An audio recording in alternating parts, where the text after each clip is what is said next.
So I often get this question, what is the best juicer to buy for my juice bar? Now this is a great question. It's a very simple question, but unfortunately has a very complicated answer.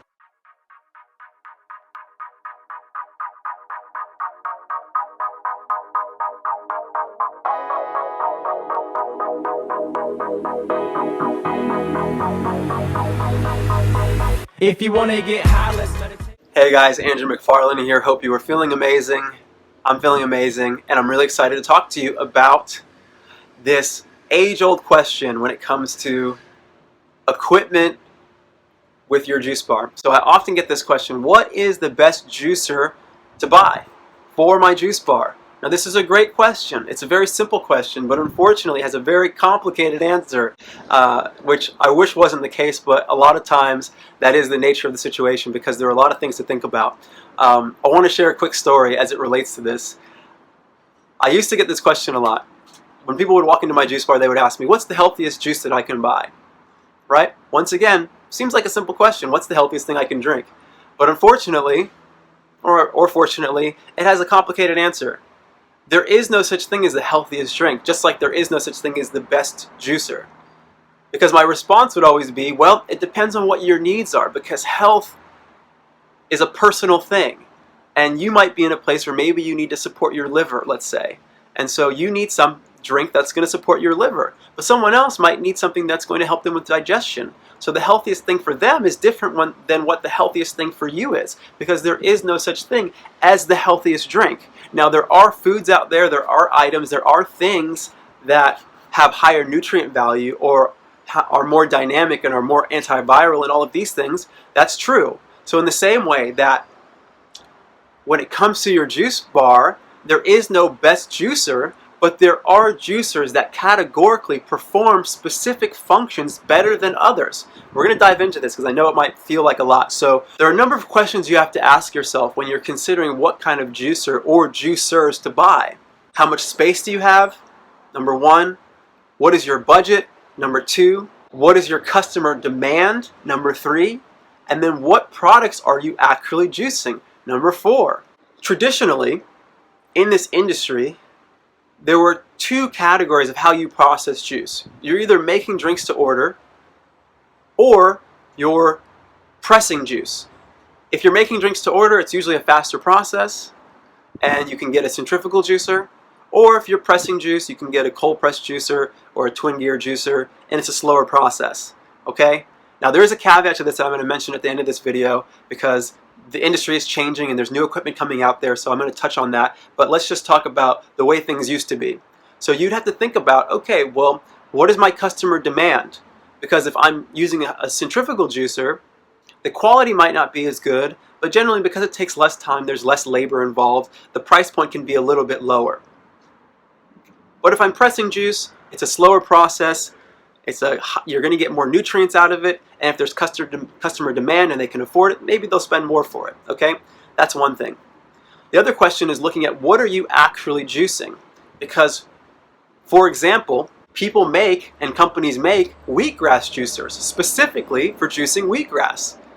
Is it good to juice wheatgrass in a centrifugal juicer? No. Is it good to juice wheatgrass in a hydraulic press? No.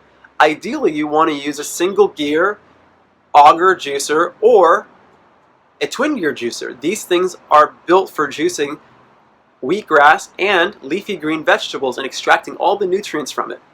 So these are great juicers for that function.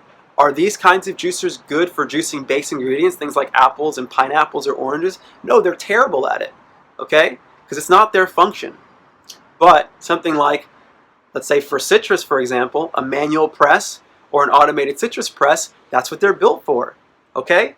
So a lot of my clients have multiple juicers in their business. Like I said before, it depends on what your specific needs are. So let's just kind of run through it. In terms of centrifugal juicers, I really like the Uniworld juicer or the NutriFast juicer. You can look into both of them. I've experienced both. They both work, okay? In terms of hydraulic press juicers, I really like Good Nature as a company. They make good hydraulic presses, and I'll mention it now. They actually just came out with, and they've just started taking orders, but they've just released the X1 Mini, which is a revolution It's a smaller countertop unit that you can use to do bulk batches, but also you can use to make drinks to order.